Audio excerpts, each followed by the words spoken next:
doing comedy in Russia, you have captured audience. You're stupid. Everybody's so stupid. Comedy History 101. All right, got my list of Louie episodes. And there. Okay, are we good? Yep, are we we're good. in? Yep, we're in, dude. All right. Hey everyone. Welcome to Comedy History 101. I'm Harmon Leon, and with me is... I'm Scott.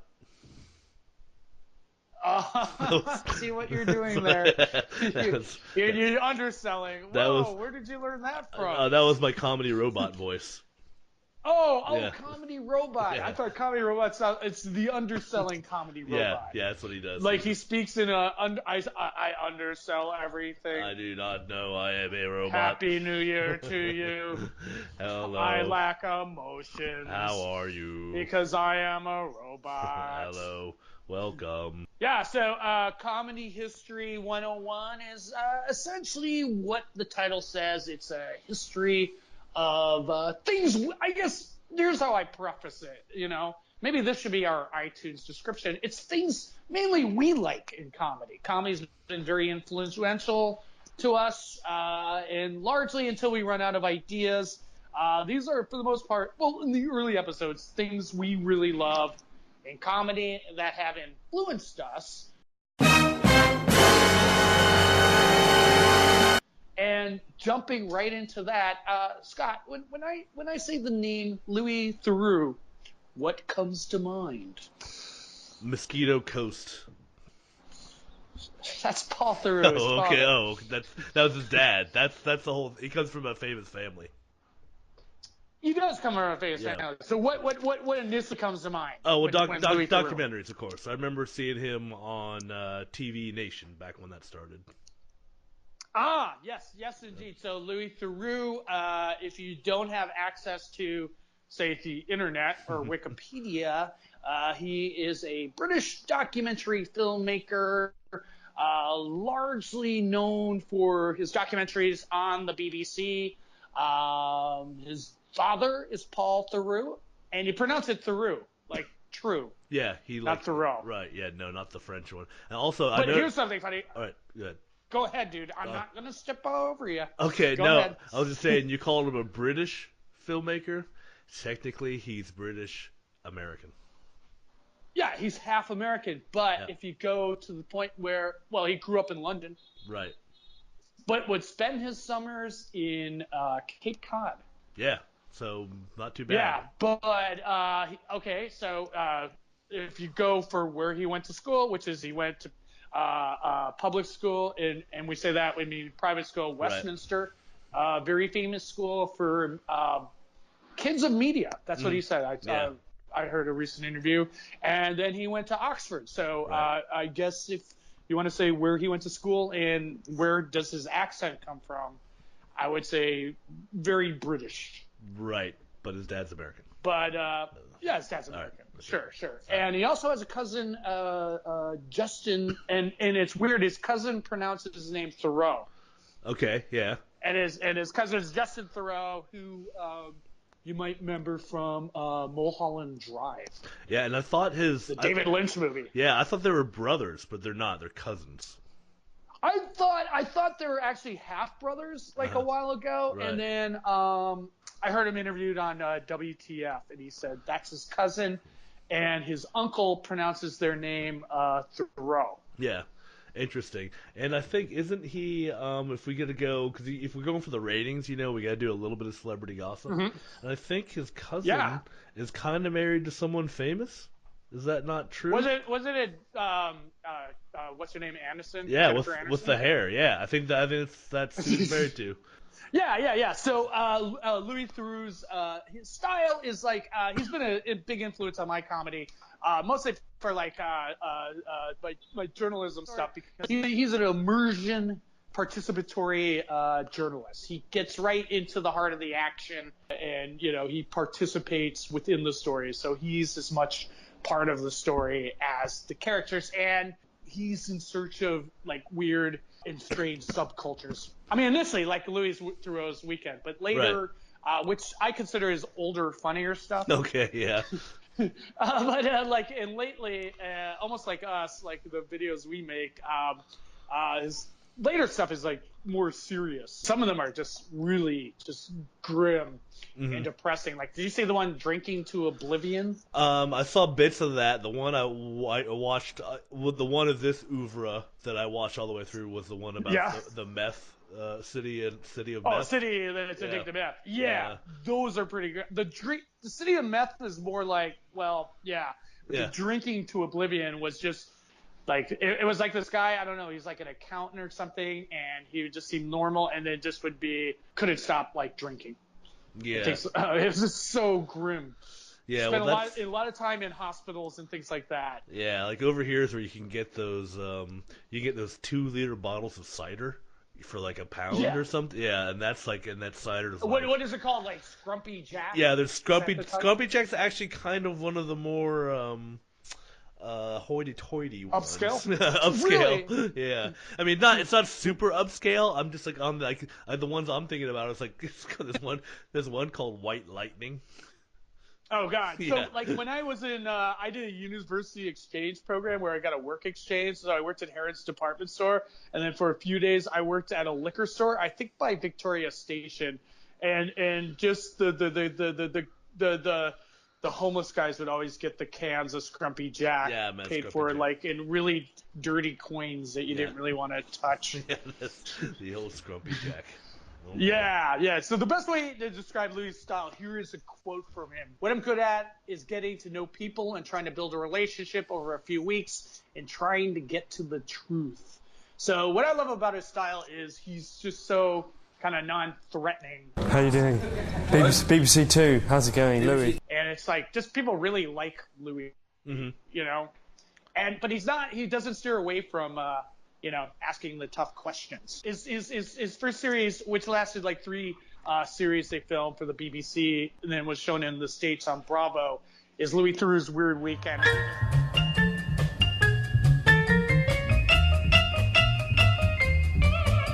And he just travels the United States in search of like weird subcultures. So I think in a way, don't you think he's sort of like Borat, kind of like the all-knowing foreign, like they think he's almost like a fool? You're filming a documentary on wrestling, you have no idea who I am. We've only just started, to be honest. But didn't you do a little research before you started this endeavor? No. Yeah, I mean, I think that's definitely it. You know, I just remember I recently rewatched the Swingers one. Oh yeah, that was great. No, I was just saying, you're right. Yeah, he's like kind of gets in there and he asks the questions, and it is hard not. That wasn't a gunshot, was it, dude? It's New York, dude. Okay. No, New York's like so safe. It's like crazy. I think it was like a backfiring of a car. I think it might have been a gunshot. Anyway, yeah, he's just like you said. It's people like him, so it's hard not to like answer his questions or at least try to. They call themselves members of the lifestyle, or swingers. My mission, to go to a swing party. Yeah, like, I was watching the one on he goes into like pro wrestling. I'm Louie. Louie. How's it going? Welcome. Thank to you. World Championship Wrestling. Thank you very much. You ready to take a look? Yeah, can we get a look around? He's just like in the ring, like wearing like a cardigan turtleneck. Yeah. Yeah, I know, like the aloof sort of British guy, but and they just think he's just kind of like sort of like maybe feel sorry for him. Mm-hmm. Yeah. We're making a documentary for BBC Two in Britain about wrestling. Yeah, bad times. And the early ones, what I really like is like he always looks really slightly uncomfortable. Yeah, no, I think in the earlier ones they're gonna be that thing, like it's like Borat kind of on that, to bring that up again, is where nobody really knew who he was, so he could get away. Yeah. And he has this great interview technique that I've used, like when he wants to ask something like really like pressing that might be a little bit out of character. He'll like whisper the question. What happened in there? Did you just pick her up? No, I asked her to the party. Yeah, she seems like a very nice lady. Yeah. Very attractive too, boy. Yeah. Beautiful, yeah. Were you thinking about maybe? Well, no, because a lot of people would think you were picking her up. No. So it's just like it totally, even like before, if it like disarms them, but like when he whispers it like completely disarms them. Yeah. But how he got his start, which is kind of interesting, is that he was an intern at the San Jose Metro. Yeah, I think he said he didn't want to be in New York. He wanted to find something in San Jose. The joke about San Jose that we used to do in San Francisco is San Jose is a mere 1 hour and 10 years away. Or 10 years behind. The point being they're backwards. Yeah, it's backwards. It's Silicon Valley, dude. Yeah. But it's just like, it's like your Village Voice free weekly paper. Yeah, so from there, he went on to write for the original Spy magazine, which was kind of an iconic humor magazine. Very, very set, dated 90s. From Spy, there was a new show. It was launched by Michael Moore called TV Nation. Right. Coming up, TV Nation strives to help an endangered species, male Caucasians. And I think Janine Garofalo used to do segments on that as well. So they were looking for, TV Nation was partly funded by the BBC. So they were looking for a British correspondent, and that was his first TV role. Do you remember any of his episodes on that? On TV Nation. Actually, I just kind of watched a couple that were all pretty good. The one where he's going to the sports, he's going to celebrity themed like the Fashion Cafe and the Hard Rock Planet Hollywood? Yeah, Planet Hollywood, and he's going to those types of places and trying to locate celebrities. Hey, I just got back from visiting some theme restaurants and I got some really good photos and autographs. I'm going to let you in on a little secret. I'm a huge fan of celebrities. And that's why I was a complete sucker for entertainment. and he can't find any, and the closest he comes is he goes to some, it was All Sports Cafe or something, and he goes to this place and they spot Wayne Gretzky's son. Really? Yeah, that was the only spot. How do they know it was Wayne Gretzky's son? Oh, they told him. They knew it. The owner of the restaurant said that. There's Wayne Gretzky's son? Yeah, well, they thought Wayne Gretzky was coming in, and he wound up not coming in, but his son was there. Wayne Gretzky's son. I was on my way to meet the Great One Junior. This was called the All Sports or All Star Cafe, something like that. God, that probably just closed like decades ago. Dude, so while I was doing this, I was like, because like one of the places that Louie goes to is the Fashion Cafe. Do you remember the Fashion Cafe? Who needs movie stars when you can hang with sexy supermodels? I think it's like that. Again, I think that's like a time capsule of like 90s sort of restaurants where it was like when Planet Hollywood came.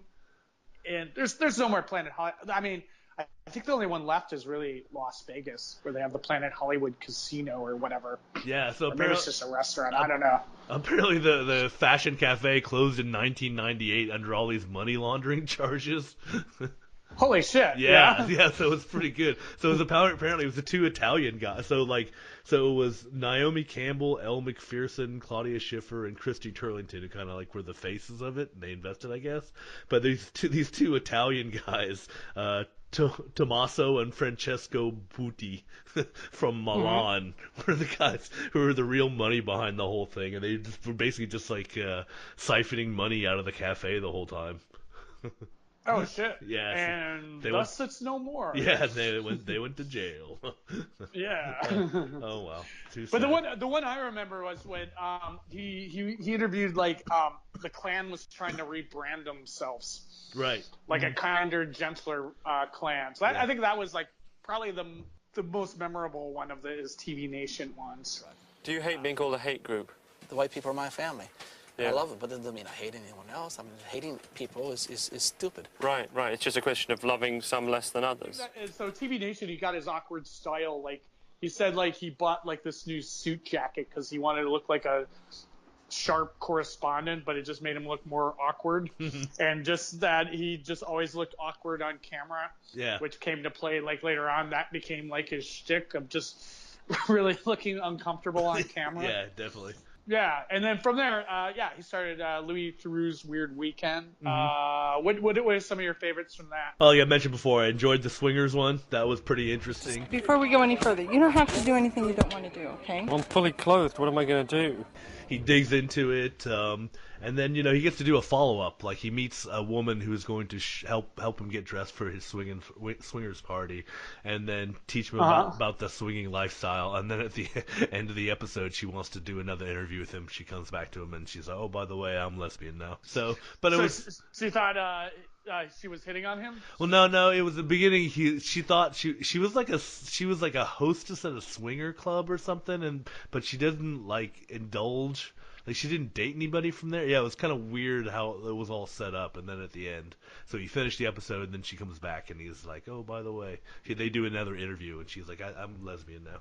So good. So I think the one he said that is like his favorite of that is when he does the professional wrestling one, which I just rewatched part. What were your favorite? What are some highlights from that one? Well, at first he goes to like the big wrestling where he's like interviewing like Goldberg and all the stars of the day, but then he goes to like the bottom tier wrestling, like in the South, I think it was, and where they're just doing that like in a gym. Oh yeah. And just the characters, like this one guy who would always keep razor blades and cut open his head on purpose, like so he would be spouting blood. Cut off a piece of a razor blade. Yeah. Put it in your forehead. Put a little cut. Quite a bit of blood. He's very unique. Yeah. He's a special person. Like one whole season of that, the Weird Weekends is where he starts meeting like more of the fringe groups, like the UFO people and that's in there as well. Yeah, so he gets in, he's able to get into these groups and kind of like have them, it doesn't come off like he's mocking them either. Yeah, and that's what I like. And he is mocking them. He's just he's the expert of the slow burn of just letting people sit there with their comments, let them hang themselves with what they say, and it's always just like he doesn't respond, and it's always just like a cut back to him. Yeah, it's with like a blank staring at them. Yeah, it's all in the editing, man. All in the editing. Yeah. But he's just kind of like excellent at that. But I think the highlight of the wrestling one is like he trains to be a wrestler, and they put him through like the workout. And he just ends up like just spewing. Yeah. while they're making him go through the motions, and they're just all like screaming at him. Get up there! It's killing my back. I don't care. Get up! The one I saw, another one I forgot about was. Did you see the one where he went to? He did one on New York actors. I think I did watch all of these, and then it's just like enlighten me. Oh, it's just going through the struggling actor circuit in New York, and just how horrible that is. Yeah. And what are some of the? Give me a highlight from there. They just have. Oh, and it's crazy. So there's a scene where he's taking an acting class. And they're just doing all the dumb acting class exercises that you do in those acting class. And God, it's like, it was like a bragging exercise where you had to brag back and forth. I walk into a room and I light it up. It's like people, they could be thinking about their mother dying. But then there's a cutaway to one of the people in the acting class, and it's Eddie Pepitone. Oh, for the enlighten Comedian. the audience. Yeah. Okay. Yeah. Eddie Pepitone. Eddie Pepitone's Eddie Pepitone of Eddie Pepitone. And I feel like I'm this brilliant comedian. Just this brilliant comedian. One of the best comedians that ever lived. Yeah, I mean, in the comedy circuit, everyone knows Eddie Pepitone, but he's just like in it for a second as guy taking acting class. Really? Oh, that's interesting. So yeah. I mean, I was just watching that this morning. Like, just kind of skimming through the Weird Weekend clips and getting reacquainted with them. Right. And, there's that. And I went, so I had to Google it. Eddie Pepitone, Louie Theroux episode. It's like, yep, that's Eddie Pepitone. So do you think that was this before he was famous? Yeah, before he was famous. Yeah. So I'm wondering if maybe it was a little of a, you think it was maybe of a setup where they were like looking for comedians? No, I think it's just like he was in that acting class. Okay. Because it's New York, right. And it was during the 90s, and he wasn't known back then, and he just happened to be in that acting class. Yeah. Okay. All right. I'll buy it. Coincidence. Right. Coincidence. Right. Yeah. So we segue into this into like some of our favorite stuff. So just to give a brief rundown of the series. So we had 3 episodes, A Weird Weekend, and then after that he had When Louie Met ... There was 3 episodes of that, and we'll get into. No, actually, there was 2 series of that, and then he had a shitload of BBC specials, and then there's a new movie out. Oh, LA Stories, which was the last series he did, which was in 2014. Okay. And then a new movie he has out. But yeah, dude, let's just riff off of like our favorite episodes. Okay. You were telling me before about someone who we have once met and caused a little controversy. Yeah, that was on the episode of where I don't think it was called Meet the Hamiltons, wasn't it? Yes. Yeah. Okay. When it was during his When Louie Met ... series. Yeah, so he met the Hamiltons, which were an MP couple from down south. They're from Englandshire. Mm-hmm. And he went there, and there's kind of a controversy about their background. Let's just say they might have not been uncomfortable at one of the swinger parties that Louie was covering earlier. Yeah, that, and weren't they just playing corrupt? Yeah, and they were corrupt too. Yeah, they'd stolen some money, or there was money stealing allegations. Yeah, and yeah, in this one episode, the Mrs. Hamilton gets a little too comfy with Louie. Did you see this? You like to flirt, don't you? Of course I like to flirt. What's wrong with that? I've told you once before, if not twice, but I'll tell you again. One of the most wonderful things about being happily married, apart from all the obvious things, is that you can flirt outrageously and nobody takes you seriously. Did you see that little clip? Yeah, I mean, I saw that episode like a while back, a few years back, and yeah. I mean, I think I watched it like right after, and we'll tell this story later, when we were in Edinburgh that year. Yeah. Okay. So yeah. So basically what you're saying is sleazy, corrupt couple. I think they had a reality TV show in the UK. Yeah, they were kind of creepy. Like they were creepy even when we just saw them for not that long, and everybody just sort of like we knew nothing about them, and they just came off as creepy. Yeah. And how do we meet them? We met the Hamiltons on wasn't that like End Fringe Live or something? What was that? No. I think it was just called Meet the Hamiltons Live. Right, yeah. Just that was maybe an evening with the Hamiltons. Yeah, or something like that. Yeah, because they had their own show on there. Yeah. Yeah, in Edinburgh, they had a late night show, and they had guests on. And who were some of the guests? Let's see. Well, you were Joe Kioki was a guest.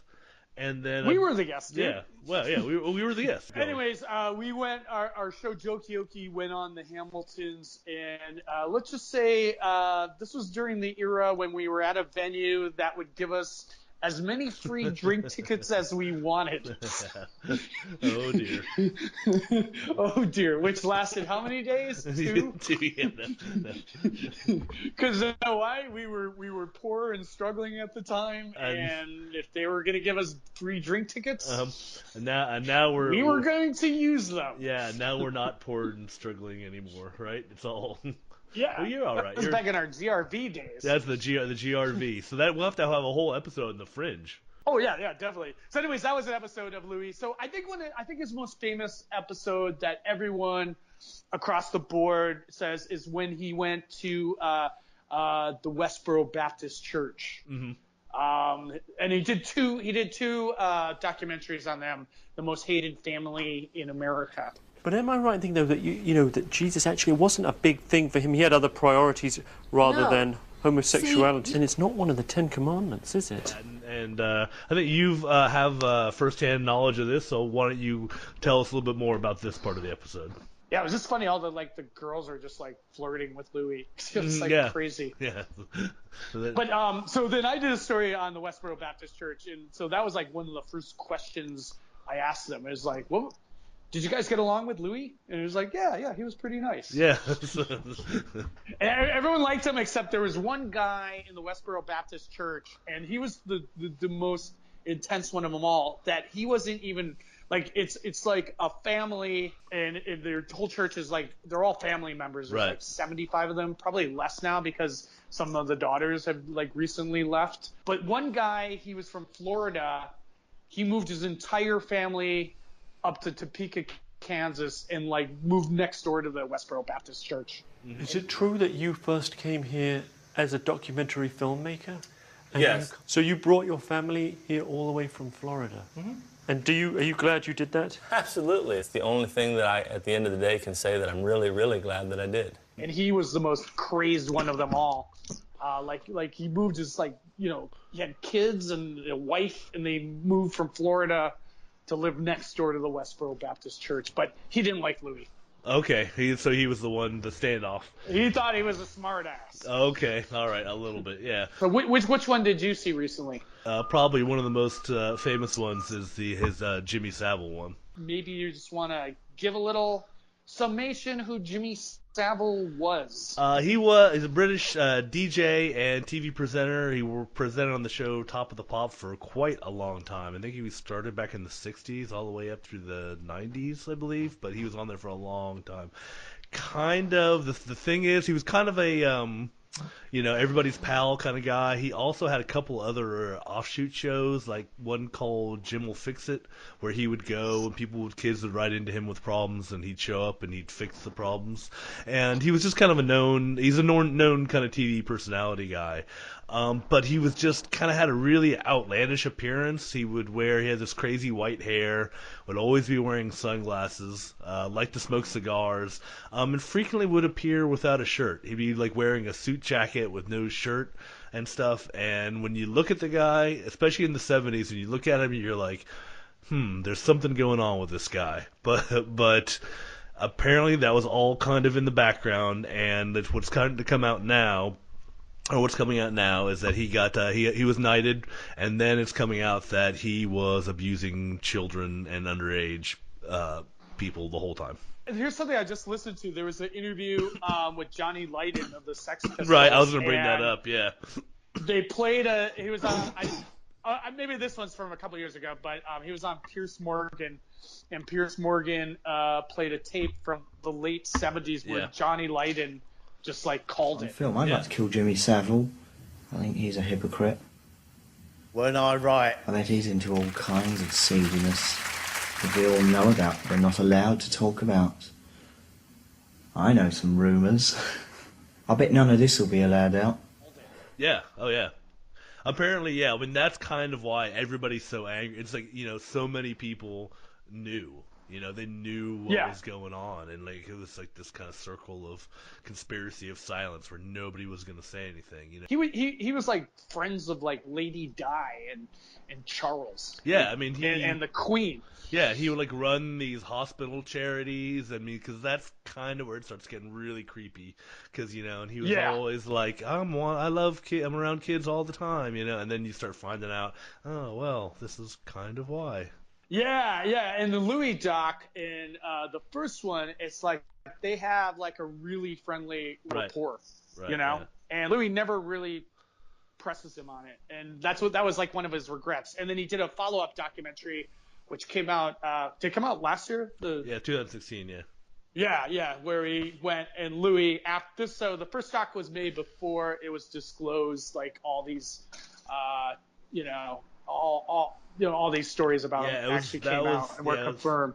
Yeah, it was around 2000 or 2001, so it was a while ago. Yeah, so you watch the first one, and it's if you didn't know anything about it, you would just go, oh, Louie's with this eccentric character. Yep. And then all these stories come out, and then he did a follow-up documentary, and part of it, Louie was just having, a little bit of remorse of not kind of really pressing him to it. And through the years, he was friendly with him. He would actually, say he's a friend. Yeah, that was the whole thing about, you're just how can you accuse this guy of doing something so horrible?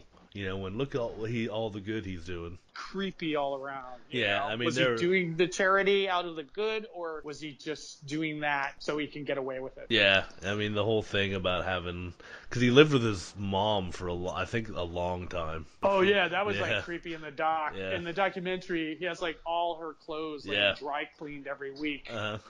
Yeah, that's a little, kind of a former director of the FBI. He used to live with his mom for a really inappropriately long time. Oh, you won't say his name? J. Edgar In Hoover. fear. J. Edgar Hoover. Yeah, in yeah. fear of the FBI. And yeah, wasn't he like? And then he was like, "I'm going on vacation with my bodyguard." Yeah, with his assistant. Yeah, or his that was it. They would take private vacations together. Yeah, all right, buddy. So what was creepy in the second documentary was his longtime assistant.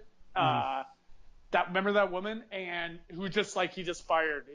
He worked for 28 years, and then one day he just went, and she's fired. Yeah, it's just like. But she was just like denial, just going just like Jerry Sandusky's wife, just going, no, there's no way he could have done that, no way. Yeah. Oh my God. One of those kind of people. Mm-hmm. Yeah. I mean, more like even more creepy stuff started coming out a couple years ago. It was like, you have to stop. Oh yeah, things with like glass eyes. Yep, the glass eye stuff, like dude. Yeah. It's like, holy fuck. Oh dear. Yeah. So if you really want to be disturbed, watch the two documentaries. Right. Watch them back to back because there is in between the two a lot happened. Yeah, exactly. So you can go check that out because he died and Jimmy Savile died. It must have been 5 or 6 years ago. Yeah, something like that. Yeah. Let's see. 2011 is when he died. Yeah, but again, that would just never happen in today times. And can we quote me on that? The word today times? Really? Yeah, you can use that. Okay, and why do you Why do you say just social media. Yeah, social media would just expose him right away. So yeah. It was just like, no one, like there was like kids going to on his TV show that he would grope them.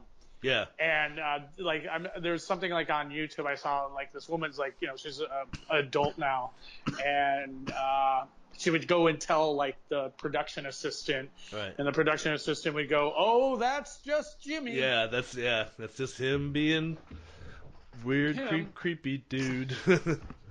Yeah. So anyway, on that downer note, should we conclude with Louie's last documentary, which I just saw again last night? Why not? Tell us a little bit about that.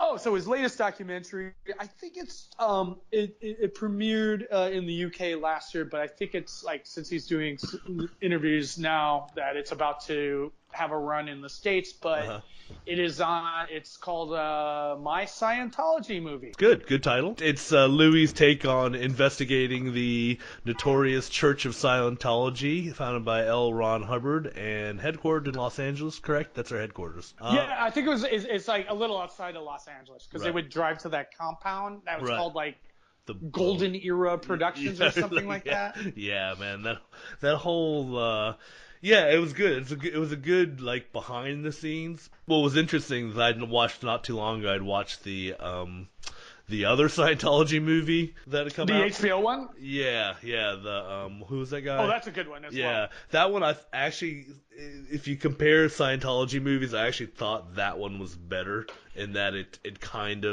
was way more getting you the detail. That was the first time I'd ever seen that chart, the actual chart, Scientology chart of all the different levels and everything. Yeah, I mean, both good documentaries, both, one's that HBO kind of investigative reported thing that, and again, I thought they were going to pull punches, but they didn't, they just let it lay. They was just went in every kind of God, can you just imagine the lawyers working on that? I know, man. But that's always a weird thing, because that's almost like a staple of the, I guess if you could say the documentaries about Scientology genre, is that there's always going to be that Scientology dude following them around, filming them. In every, that's what they do. And in the Louie doc, so Louie, again, he's filming a doc on Scientology, and they can't get anyone that's currently in the Church of Scientology to, there's a van parked across my street as I'm saying this. No, just kidding. All right, okay. All right. Oh, that's good, he can't get anyone from the Church of Scientology to interview, so he hires actors to portray David Miscavige, Right. the current head of the Since church. 1987 have been the chairman of the board of Religious Technology Center. I would take it down a notch. Okay. Because I think that went a little too conversational. And what he said in the documentary, he's trying to do like what they did. Do you see The Art of Killing, that documentary? Yeah, Werner Herzog produced it, which I think he just, helped distribute. I think he just, he kind of just put his name on the end. Yeah, him and like Errol Morris. It's kind of like when I think of that documentary, I think Werner Herzog, and not the director who actually did it. Yeah. But like in The Art of Killing is like they got where did that take place again? All right, no way. But they basically got these guys that just did these brutal, savage acts of war and killing to recreate, like 20, 30 years later, scenario. So that's where he got that idea. Yeah, we've got actors and we've got our set as discussed with him. Welcome to the hole. You fuck up one more time, I will rip your fucking face off. Get with me, motherfucker! Don't look away. He's got it. Indonesia is where it. Yeah. Yeah. So Louie did like an Art of Killing sort of reenactment with actors, and then he had like this guy Marty Rathburn or something like that. Who was like the big thug heavy who left the Church of Scientology in like 2000. Right. To kind of walk him through it. I was the baddest ass dude in Scientology. The hierarchy of the Church of Scientology was absolutely at the beck and call of me. Yeah, so it was, that was good, because I think it was in that Mark Maron interview where he more or less admits that where he stole, at least he's upfront about it, where he got that idea for the reenactments from the act of killing. Yeah, but everyone gets their ideas from everywhere else. We're all stealing. We're stealing right now. You steal from one source, plagiarism. You steal from many, originality. There you go. That's it. There you go. That's like the formula: 99% stealing, 1% originality. Not that we endorse that. I think the funniest bits in the My Scientology movie is when the cars would pull up and they get out with like cameras and film Louie. Yeah. And then he would start filming them. Yeah. And then he would turn the tables on them. Right, yeah.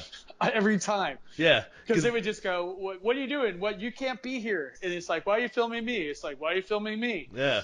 You can't be filming me. You can't be filming me. Yeah.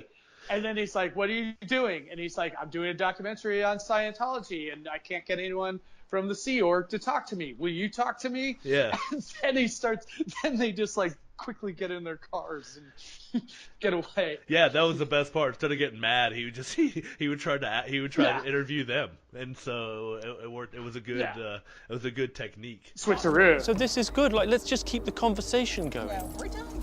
Bye, Louie. What? You don't have to go. You're not trespassing. Wait till the police come. We'd like you to stay. Catherine,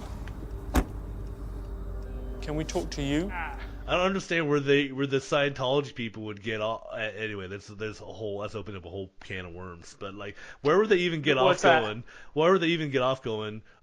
Don't film us. But like, while they're filming somebody else, it's like, what do you like? What's your thought process there? They're kind of like their techniques are the same techniques that like L. Ron Hubbard devised in like the 50s. Right. Yeah. And it says like almost archaic to come out with like filming cameras to intimidate people, because like now we live in an era where we all have video cameras in our pocket on our phones. Yeah. So their techniques, like back, maybe when we didn't have like immediate access to video cameras, that would seem really intimidating. Right. Yeah. But now you just like pull out your phone and then post it up on your YouTube site. Yeah, and it's then just like get thousands of hits and get paid for it. And you got them. Oh yeah, that's an idea. Dude. Yeah, dude. Okay. A YouTube channel of us harassing the Church of Scientology and filming them. Cut this part out, dude. Save that for us. Yeah. Okay. Yeah. There's gonna be a van parked across my street. Okay. I know, dude. I wonder. I'll check and see if there's one now. But yeah, I mean, overall, I thought the reenactment was pretty good. It was interesting how they did kind of stretch it out to where it was basically they more or less did that one scene. Yeah, or what? When they went through like the Scientology episodes? No, it was just or not episodes, exercises. I mean. Well, I'm thinking more of the scene where the Muscovy comes in there and he does the yelling, and all that, and it was just like that was basically the reenactment they did was that. And when they did the exercises where you tell them like you're ugly, and you're not supposed to flinch, and you're Yeah, that's some weird stuff, and it's always good when they pull up the Tom Cruise clips, and then you watch that, and you're like, okay, David Miscavige must be a tiny man, because like Tom Cruise was taller than him. Yeah, I know, and that's. It must be like a little, like they're talking about all these scenes where he would come up and punch you in the face. Yeah, I know. It's like a little tiny guy. I know. Yeah, and then that whole weird obsession with their sea outfits is so weird. Yeah, that's just L. Ron Hubbard, who just lied about his military record and just had this fascination. Yeah. Like when he was like on the lam for tax evasion, so he just like spent like a year or two at sea on his boat. Yeah. It was just like, what? Yeah, so I mean, it was good. And then apparently, so the follow-up is that guy that Louie, he didn't want anything to do with the film. Oh, really? This is after the film? After the film, yeah. Oh, I didn't read that. Yeah, something about that. Maybe we should do a little research on that. Yeah. I mean, he was kind of a weird character. Yeah, he was. Yeah, he was living in Texas. Really? Really in Austin. Yeah. Yeah. Yeah, dude. We won't say his name, but our buddy who was the tech guy before our show told me he was many years in Scientology. Oh yeah. Like decades. Our Newcastle friend. We won't say. Yeah, and then I ran into our other buddy who did the show with him, Australian buddy, when I was in Australia, and I told him that. He told me about that. He said, "Oh, he never tells anyone that." Ah, okay, interesting. So he felt like sharing. Yeah, you could because you've been there, so you've had some experience with Scientology, right? Oh yeah, that was like one of my first stories that got me notoriety. Mm-hmm. I went to their celebrity center posing as a German pop star. Yeah. Dieter Lederschwanz. Okay. But again, dude, I can't do that story anymore because it would be like, let's Google that. Yeah. Yeah, they so it was back in the people didn't know how the internet quite worked yet days. Did they make you speak German? Oh, that was funny. Because the first woman I met there was from Switzerland. Okay, yeah. German part of Switzerland. Yeah. Yeah, I know. Oh boy. Oh well. Yeah. Yeah. So your name means leather penis. Does that? Yeah. That's what your German name meant. So, nice. Yeah. There you go. So maybe that could be your podcasting name. Yeah, there we go. Okay. Yeah. So I guess in conclusion, so where do you think Louie's place is in comedy history? Comedy history. Well, I mean, it's interesting. I mean, I'm a big fan of documentaries. I've done a few myself. I think that I just always find documentaries a lot of times more entertaining than real comedies sometimes, especially if it's an interesting subject or a funny subject. I just think somehow with me, reality just makes things funnier. If it's something truly bizarre. Yeah, sometimes I just think reality is funnier than stuff that you can make up, and Louie does a good job in that he is the underplaying. Yeah. I think for me, it's just he has this great satirical eye, and what you said, where, I mean, I'd rather watch, when a documentary gets made into a Hollywood narrative, it's just the documentary is always better. Oh yeah. And always more interesting just to see the real people, Yeah. Yeah, I mean, it's just I love extremist groups and I love strange subcultures, and I always seek them out, and just Louie just is, that's what he does, and it's been, very influential. And, Yeah, it's just like all the shit I love. Yeah, he's basically like the video version of Mark Ronson, you know. Yeah, so he had a funny quote about Jon Ronson. Yeah, Jon Ronson, yeah. Yeah, but Jon Ronson also makes documentaries as well, which are good. I've never seen, like, which one? Yeah, he did one on David Icke, like being on a book tour with David Icke. Right, and the first one that really got him, again, this is another episode. All right, but he did one with Alex Jones when they went to infiltrate Bohemian Grove. Right, I remember reading that part in the book. That's really what put, like, Alex Jones, like, on the radar. Right, yeah. Yeah, because I remember talking to Alex Jones when he was crazy cable dude in Austin. Yeah, I mean, not to go off tangent, but did you see, like, recently Alex Jones actually apologized for spreading the Pizzagate rumor? No, did he? Oh my God. Yeah. Oh, just Google it. Alex Jones apology, Pizzagate. Oh man, okay. Yeah. So he actually apologized because someone basically almost got killed because of Pizzagate. When that guy went in there to fire a gun. Yeah. Like in Pizzagate. just to set the kids free. I know, man. Oh my God. All right. It's fucked up. But what Jon Ronson said about Louie Theroux, or Louie said about John, like you said, John quoted him as saying they're like two heads, attached to the same body, and one must die for the other to succeed. Something like that. Really funny quote that Jon Ronson said about the comparisons between him and Louie Theroux. Yeah, okay, yeah.